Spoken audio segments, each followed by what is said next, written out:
Well, hello everyone. Welcome to Rose Report. This video is by Chronicle Speaks, and she's very thorough about the guardianship of Wendy Williams. And I know some are saying, well, why are we still talking about Wendy Williams? We shouldn't be exploiting her and things of that sort. But in Wendy's situation with her guardianship, I think it's good for us to keep talking and to draw attention. Take a look. A lot has happened since the airing of the Wendy Williams documentary, and although it was hard to watch, it did exactly what it needed to do in showing that Wendy got worse as soon as she was taken from her family and placed in the hands of the guardian, Sabrina Morrissey. It's being alleged that there were times that Wendy had no food and friends had to send her Uber Eats because the guardian had her locked out of her funds. Not only that, we're learning that the guardian had another guardianship over a client for years and was accused of robbing him for millions of dollars. We are going to break that story down, as well as break down the story of what the judge that was handling Wendy's case is being accused of. Documentary Where is Wendy Williams aired, and I can't say that it had mixed reviews at all. Everyone walked away pissed, we cried, we screamed. There was no happy point in the film at all, so much so the producers of the documentary stated that if they'd known that Wendy had dementia, no one would have rolled a camera. Well, unfortunately, the cameras did roll, and if you're an avid Wendy watcher like myself, you'd know that if Wendy had all her faculties, there is no way in the world we would have ever seen her like this. So them saying that Wendy was an executive producer of this film is quite a stretch, to say the least. So the film shows the ups and downs of Wendy's life a few years after going through a divorce, losing her mom, and then losing her show. Wendy began drinking, things became really bad. So her son Lil Kev decided to step in and care for his mother since it seems like no one in New York was really doing so. So he brought her to Miami, and during that time they found out that she had alcohol-related dementia.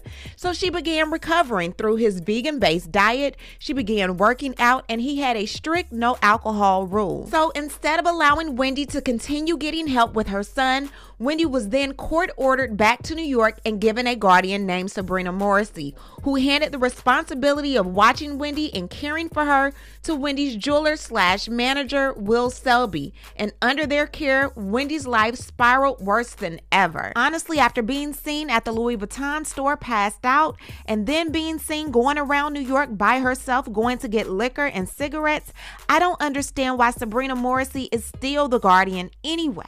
Now, before Wendy even got the guardian, she had an attorney by the name of attorney LaShawn Thomas, who was fighting hard from the court docs that I've seen to actually get Wendy some justice. Now, those court docs have since been sealed. However, we were breaking down each and every doc over on this channel like a shotgun. And while LaShawn was in the courtroom handling her thing, they decided to seal the documents, and not only seal the documents, they got LaShawn off of her case. She was no longer able to represent or communicate with Wendy Williams, and they threatened to disbar her if she tried to. Now, LaShawn was uncovering a lot of wrongdoing with Wendy and her finances, and it wasn't the family that was taking the money. So time goes on, and Wendy begins taping the documentary.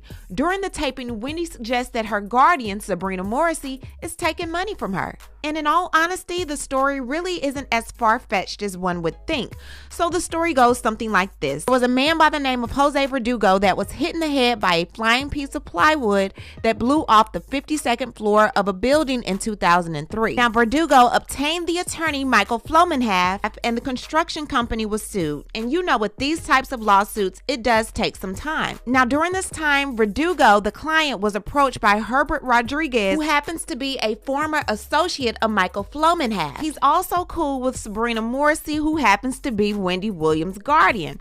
Now, during that time, Herbert Rodriguez misinforms Jose Verdugo that his current attorney, Michael, is mishandling the case and that the case couldn't be finalized unless he consented to an MHL Article 81 guardianship, which Jose did not need at the time. So Herbert Rodriguez takes his firm, and he initially partnered and conspired with Sabrina Morrissey and her firm to impose on Verdugo an MHL Article 81 guardianship. They got rid of the former attorney Flomenhalf, and Morrissey, which happens to be Sabrina's firm, was awarded substantial court fees as guardian counsel through litigation. Wendy's guardian, Sabrina Morrissey, was the guardian for Verdugo, from January 19, 2010 through October 7, 2015. Now, Verdugo was initially awarded $5.5 million after the incident with his head injury.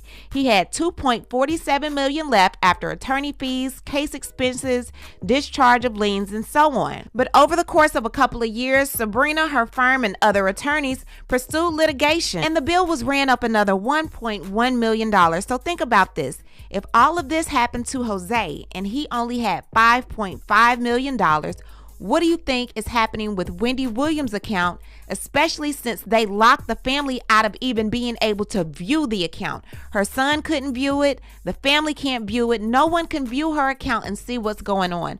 What do you think is happening with Wendy's account right now? I personally feel like Wendy was sent back to New York, left to her own devices, was not properly monitored, and they knew she would be photographed and videoed. This was all done to validate the need for the guardianship. She was good when she was in Miami. She was clean, she was sober, so why send her back to New York and leave her like this? What was the good in adding this woman as a guardian if it made the situation worse? So going back to the Verdugo case, it's being alleged that the guardianship judges also played a role in the alleged scheme. Ongoing ex parte communication between judges in the guardianship part and guardian attorney have also facilitated the scheme. So in all honesty, it seems like clean hands are non-existent when it comes to these types of cases. The judge that handled Wendy's case is Supreme Court Justice Lisa Sokolov. And just this past September, Lisa silenced a woman under an unconstitutional court order forbidding her from speaking publicly or to the press about her father's circumstances or releasing filings and transcripts of court proceedings from the case where she was challenging her father's guardianship. So it seems like they like to keep everything under wraps. They don't want anyone to know what's going on in that courtroom. And I also want to note to you that ABC7 investigated not only Lisa but several other judges, and come to find out Lisa received $5,720 in campaign donations from 2019 through 2022 from 20 guardianship lawyers, law firms, or people who had deals in guardianship cases, and awarded those same people or law firms 62 appointments in 2022. Since May 2022, Williams has been living under a legal guardianship that oversees both her finances and health. Williams was assigned a guardian after Wells Fargo froze her account in 2022 as a result of her financial advisor at the time claiming that she was of unsound mind, according to Williams' court filings. Use your common sense. I'm not saying that's what happened, but I'm saying things look a little shaky in regards to this guardianship. And to shed more light about what was actually going on while Wendy was under this guardianship while living in New York, here is her best friend Reg speaking to Chris Como about what happened. Regina Shell. She was in the film, although she didn't know that it was going to come out this way. And she joins us now. I'm sorry to meet you under these circumstances, but I know it's really important for you to speak up for your friend. Let's talk about what matters most to you. I just got a piece of information that the woman who is currently the appointed guardian has been accused of a scheme to rob a different client. There's a $30 million suit against her. You have said you have concerns about what is going on with this guardianship. How so? When I was in New York and staying with Wendy in the summer, I noticed when she would call, she had no access to her money. So every time she had to do anything that she had to pay for, she had to go through the guardian. And she would call to order her breakfast at 7:30 in the morning with the guardian, and she would take the order, and the order wouldn't show up until sometimes noon. And so Wendy wouldn't have any food. And when I went back to LA, I would have to send her food from Los Angeles to New York through delivery service because she wasn't the communication wasn't there, and she had no other access to money than this guardian. And so that's what was concerning to me, because she was telling me she didn't have food. And her publicist also, who lives out in LA, both of us were going back and forth sending food to Wendy because she wasn't having access to food. So what's the good in being a guardian if this person is not even able to eat? This woman is a multi-millionaire and she can't even eat or has to wait on you to approve her food budget. Wendy is allegedly waiting for breakfast and she won't get breakfast until lunchtime. So I want to leave you all with this. Big Kev, not the little one, took to his Instagram, which I am blocked on, so I had to get this information from the Neighborhood Talk.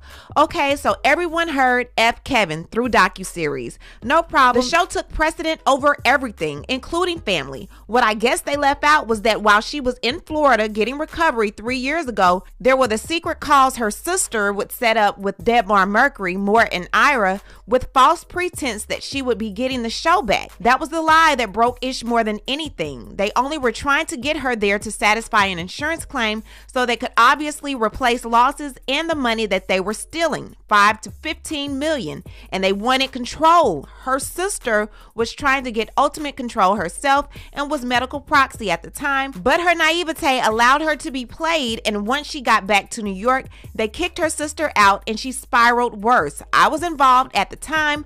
Blood on a lot of hands. Now, I told you before in several videos that I had got information that someone in Wendy's family had medical proxy over her and gave that medical proxy to Bernie, her manager. And after that, everything went haywire. What I feel like Big Kev was trying to say is that Wanda was being naive, trusting these people, thinking it was going to help Wendy, when in all actuality, these people did not have her best interests at heart. And I know it's gotta be hard watching this woman who was once your rider that rode with you through any and everything now come to a point where she's not making sense. Her sentences aren't making sense. She's walking around, she's drunk, and you can't help her. You were the one constant in her life that made sure these animals did not devour her, did not take her money, did not have her looking stupid. Although you did, you made sure they didn't do it, and you just gotta feel guilty. So yeah, there's blood on a lot of hands, and I'm glad your statement did not omit your own hands. What I need to do is hear from you. What do you think about everything that's going on with Wendy Williams?